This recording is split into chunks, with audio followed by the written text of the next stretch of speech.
Anthony Quinn was a man who rarely spoke without purpose.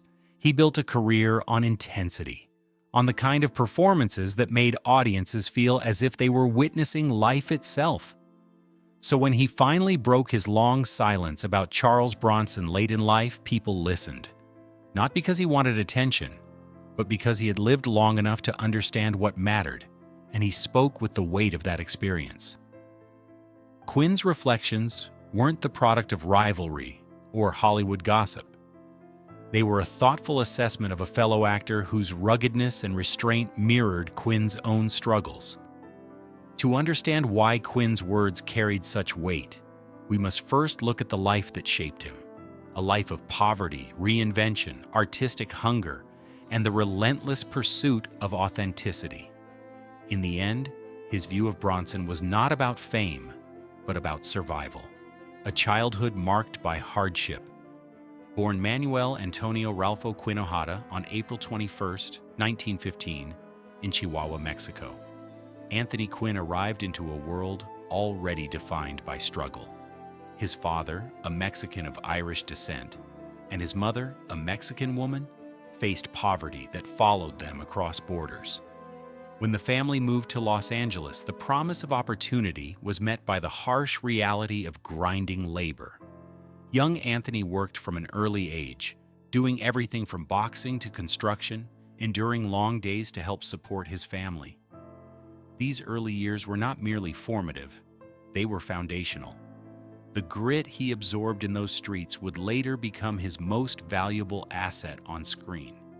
He learned how to survive, how to stand tall under pressure, and how to express emotion without words. The child who carried bricks and fought in ring corners would become a man capable of embodying the full spectrum of human pain and triumph, art, architecture, and a turning point. The path that would transform Anthony Quinn from laborer to legend began with art. He studied under the famous architect Frank Lloyd Wright, who recognized in Quinn a powerful, expressive quality. Wright urged him toward acting, suggesting that the intensity he carried could be channeled into performance. It was an unexpected turning point, one that set Quinn on a path that would reshape Hollywood history. In the 1930s, however, the industry offered him little more than stereotypical roles, minor parts that reduced his identity to caricature. Quinn endured them, not because he believed in them, but because he understood the slow work of building a career. He learned the craft, absorbed the world, and waited for a moment that would allow him to step beyond the limitations Hollywood placed on men like him. A breakthrough at last. The breakthrough came in the early 1950s when Quinn's emotional depth and raw talent finally found roles worthy of his gifts. In 1952, he delivered a powerful performance in Viva Zapata, a role that earned him his first Academy Award.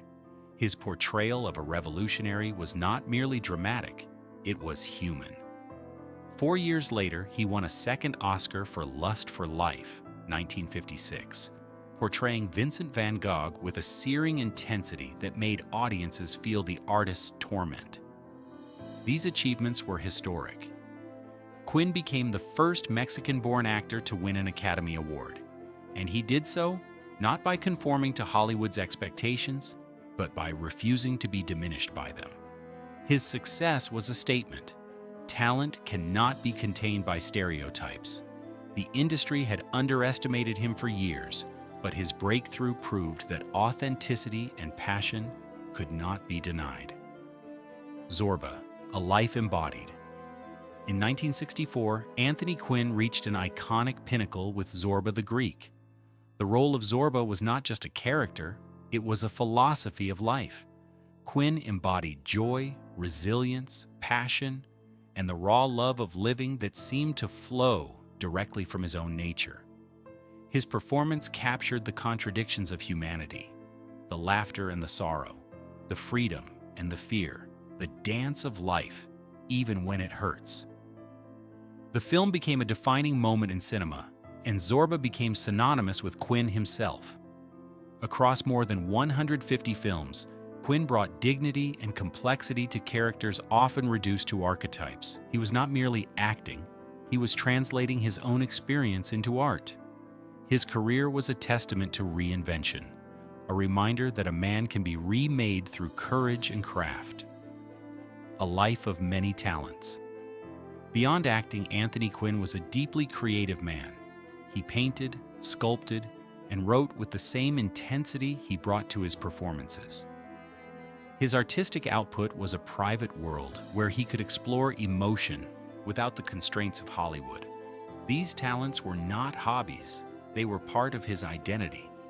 He once said that acting was only one form of expression among many. The breadth of his artistry reflected the depth of his inner life. He did not simply perform, he observed, felt, and translated. Whether he was carving stone or shaping a character, Quinn approached each task with the same ferocity and dedication. This was a man who understood that creativity is not a luxury, but a necessity, a way to survive and to speak truth when the world would rather silence you. A personal life as intense as his screen roles. Anthony Quinn's personal life was as intense and conflicted as his screen presence. His relationships were marked by passion, betrayal, and devotion. He married multiple times and had numerous affairs, often driven by a restless spirit that sought connection but feared confinement. Despite this, he remained deeply devoted to his family, loving his children fiercely, even amid chaos. His personal life was not a clean narrative of stability. It was a portrait of a man who lived with his emotions fully, even when they led to pain. He did not deny his nature. Instead, he accepted the cost of being a man who loved deeply and lived intensely. In many ways, this intensity mirrored his greatest roles, characters who were flawed, vibrant, and unmistakably human. The quiet strength of Charles Bronson. Charles Bronson was a fellow icon of masculine cinema, a man whose presence was defined by quiet intensity rather than loud charisma. When asked about Bronson, Anthony Quinn had long been reserved until he finally chose to speak.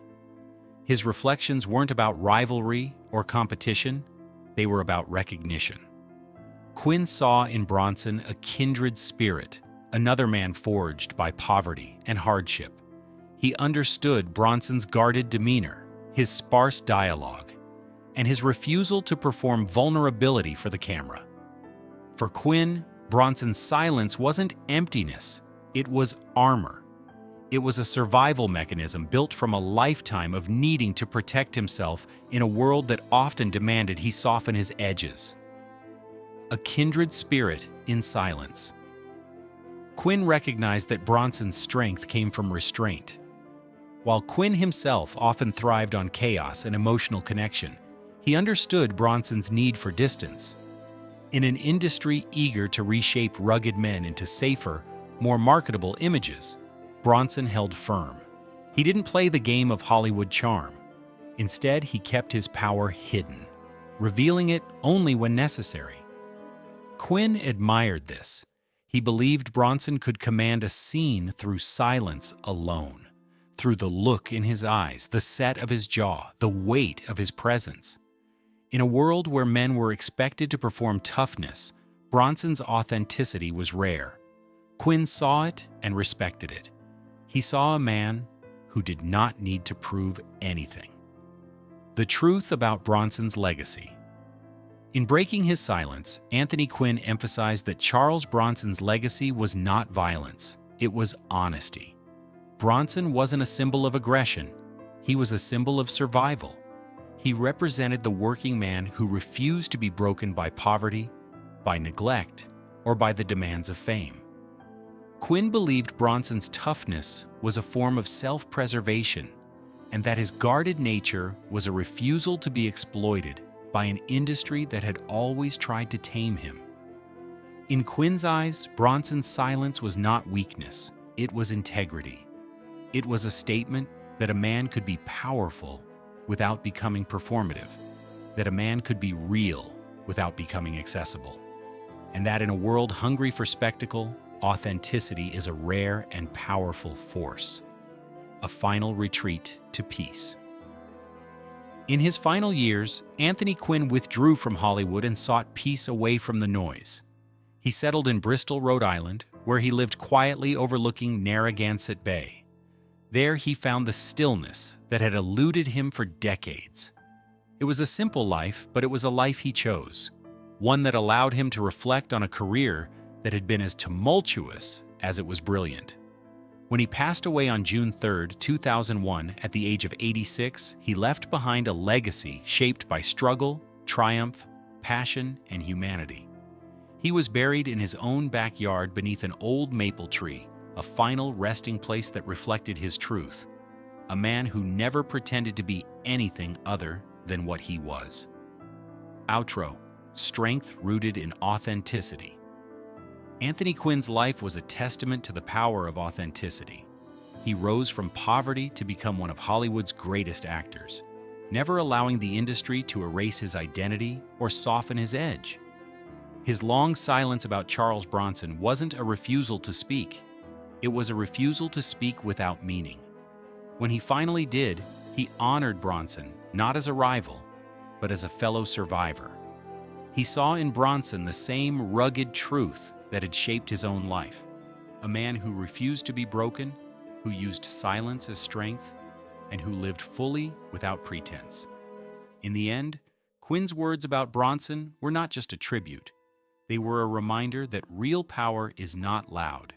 It is honest, enduring, and deeply human.